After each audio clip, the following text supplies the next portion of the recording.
bounds.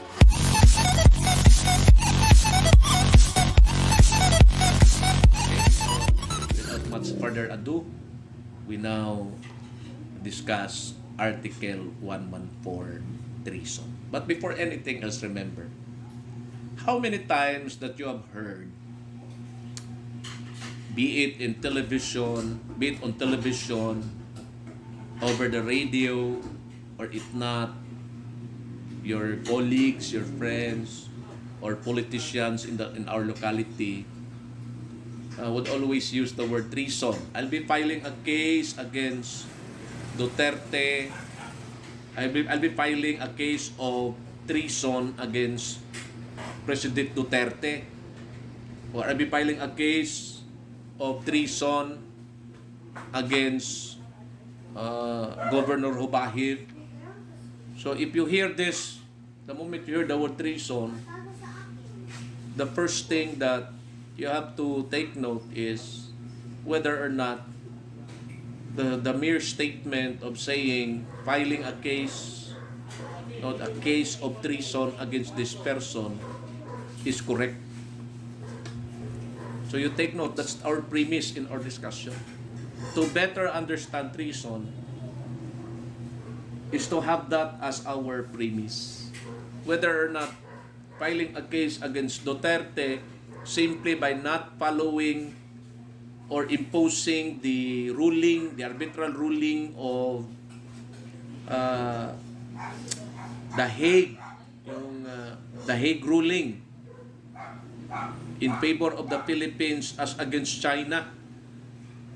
Can we consider that as treasonous or a treasonable offense? Or is Mr. Duterte really committed treason?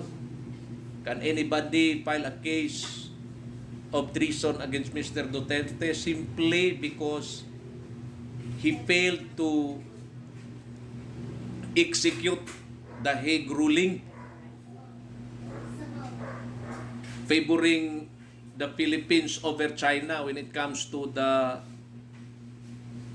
most contested islands, or some islands in the Kalayaan group of islands? Okay? So what is treason then? I'd like you to get your digest the case of U.S. versus Abad and the case of Misa, Laurel versus Misa. So, Nana, by the way before you join the class, you see to it that you have a copy of the caudal provision, a copy of the digested cases as assigned to you if there are some or if there's any, and of course a copy of the notes, especially the San Beda notes and the Kalyanta notes that I have forwarded to you for you to be guided accordingly in our discussion, because I do not want to have an impression that my students would simply join the class without prior reading or knowledge of the topics that we are going to discuss on that particular time of the day. So, Article 114 on treason, before we open the case of U.S. versus Abad, I'd like you to get your caudal provision. There are only 3 paragraphs, a very simple reading. In paragraph 1, you can see there the modes of committing treason. So there are 2 modes of committing treason enumerated there under paragraph 1. That is the first sentence of paragraph 1 before the fine. And paragraph 2, it's all about how to convict somebody who is accused of treason, or what is the requirement for the conviction of treason. The answer there is paragraph 2. Unless on the testimony of 2 witnesses to the same overt act, or dalawa yan, or on confession of the accused in open court. Kung ako, gikasuhan ko og treason, pag abot sa korte, during arraignment, ningon ko nga I am guilty as charged, automatic, there's no need for the 2 witnesses rule. The 2 witnesses rule is applicable only to one of the modes. Kasi there are 2 modes. The first one is living war against the government. Second one is adhering to the enemy country. Ang living war, when does paragraph 2 apply? Is it applicable to two modes? No. There is only one mode wherein the two witnesses rule is applicable, or the two witness rule is applicable.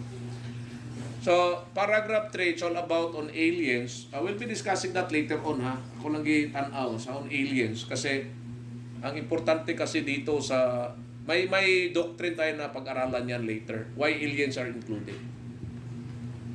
So, may we ask somebody, what is the before we proceed to the definition of treason as defined by the Supreme Court in the case of U.S. versus Abad, because that case is a landmark case insofar as treason is concerned. That is a 1902 case. It's a very old case. It's a landmark case. What happened in this case, Ms. Ampere? If you have a copy of your digested cases, you may just simply read to us your digest. So what happened in this case, the case of U.S. versus Abad? Okay, by the way, sa recitation na to karon atay tag 10 points ako ihatag. So, pagtawagon mo, open your cam and then answer. Panita malangay kay sus ang bukto sultian ta mo pertik yung taas sa mo na magabantay mo nganong 4 units na siya. Kami sa College of Law 4 units pud mi. Di mahumana sa among teacher. Di kahuman among teacher na. Kung dito ra mi kutob sa crimes against chastity, wala na gi-discuss tong any other crimes. And even special penal laws. Even cases, di naga-discuss. Pero ako, introduce ta mo to very important cases. Nahinaya lang na to. Kailang ma-orient mo about cases. Challenge po mo. Kaya we do not know. Baka mag-law students mo before, proceed mo.